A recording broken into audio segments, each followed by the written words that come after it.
Bust that groove.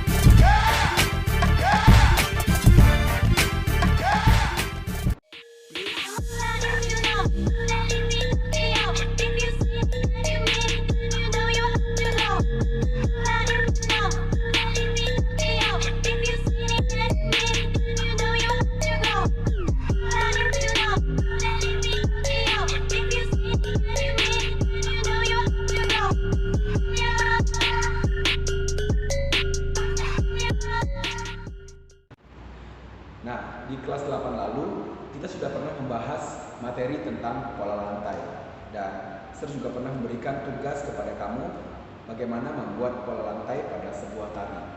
Namun, kali ini kita akan membahas lebih detail lagi bagaimana membuat pola lantai untuk penari tunggal, berpasangan, dan kelompok. Dan tentunya berbeda. Dan nanti selanjutnya kalian akan belajar bagaimana menuangkan pola lantai tersebut pada gerak tari yang akan kalian praktekkan nantinya. Ini dia materinya. Penari merupakan pemain utama dalam sebuah pertunjukan seni tari. Pertunjukan tari dapat dilakukan secara perorangan, berpasangan, dan berkelompok. Pada penyajian tari tunggal, penari bebas untuk membuat pola lantai sesuai keinginan sendiri. Sedangkan pada penyajian tari berpasangan dan kelompok, antar penari satu dengan penari yang lainnya terikat aturan dan harus dapat bekerja sama. Penggarapan pola lantai berpasangan dan kelompok pada tari kreasi harus lebih diperhitungkan dengan cermat dan memerlukan latihan bersama secara intensif.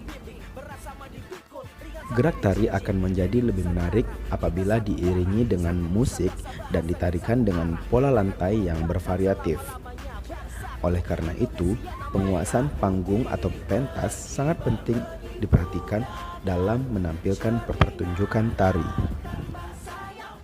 Dalam meragakan gerak tari kreasi, semua titik pada panggung menjadi tempat yang menarik dalam membuat pola lantai dengan bentuk garis lurus atau garis lengkung seperti vertikal, horizontal, diagonal, zigzag, melingkar, ataupun spiral.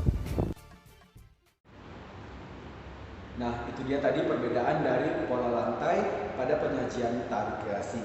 Terlihat perbedaan pada penyajian tari tunggal, berpasangan, dan kelompok itu sangat berbeda dan benar-benar harus dipersiapkan agar sebuah penampilan tari tidak monoton dan bisa memanfaatkan ruang panggung yang ada.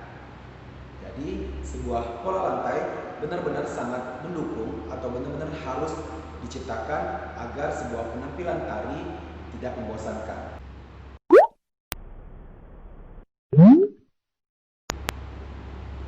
Halo, selamat pagi semuanya. Ketemu lagi sama Sedayat. Selamat datang di pelajaran seni tari kelas 9. A profissão das minas é Abusadamente ela vai batendo, bum, bum. Ela vai sentando, bum, bum. Ela vai quicando, bum, bum, bum, bum, bum. Ela vai batendo, bum, bum. Ela vai quicando, bum, bum. Ela vai sentando, bum, bum, bum. abusadamente, ela vem batendo, bum, bum, ela vem quicando, bum, bum, ela vem tremendo, bum, bum, bum, bum. Nah, pada minggu lalu saya sudah memberikan sedikit materi tentang pola lantai dan tugas bagaimana membuat kembali pola lantai pada sebuah video tari kreasi. Jadi, di sana dapat disimpulkan bahwa pola lantai merupakan garis-garis atau pola yang ada di lantai yang dilalui oleh penari dalam membentuk formasi penampilan tari. Dan secara garis besar, pola lantai ada dua, yaitu pola lantai garis lurus dan pola lantai garis lengkung.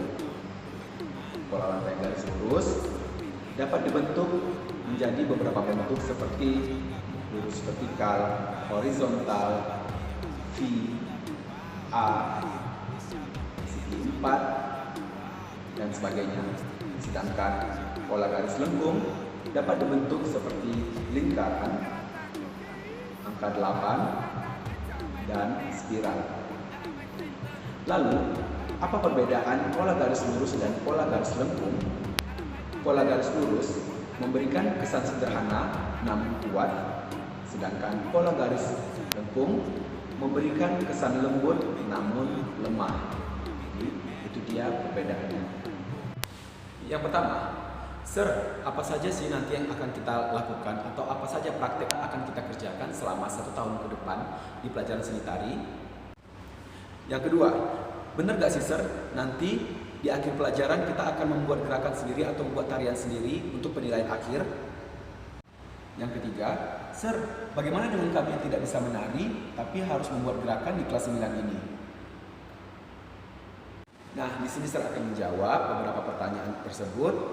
Jadi, jika kamu bertanya, Sir, apa saja yang kita lakukan nanti selama kelas 9 ini, tentunya selama 1 tahun ini di pelajaran seni tari.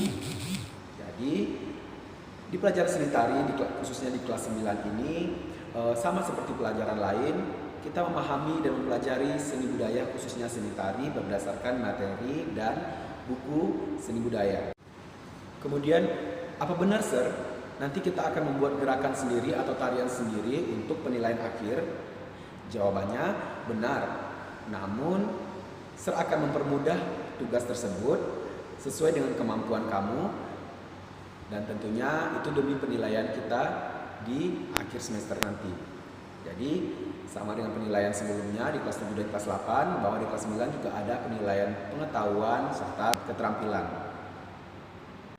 Lalu gimana dengan kamu yang merasa belum pernah menari atau harus membuat gerakan tari sementara kamu tidak bisa? Jadi gampang dan kamu harap tenang ya, karena nanti Sir akan mempermudah tugas tersebut sesuai dengan kemampuan kamu. Jadi tidak perlu khawatir, tidak perlu kamu menjadikan beban pikiran. Kita ikuti pelajaran seni tari dengan baik.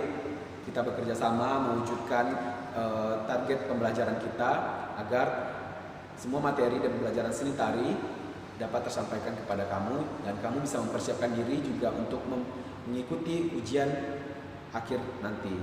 Karena di ujian akhir juga akan ada pelajaran seni budaya yang tetap diujiankan.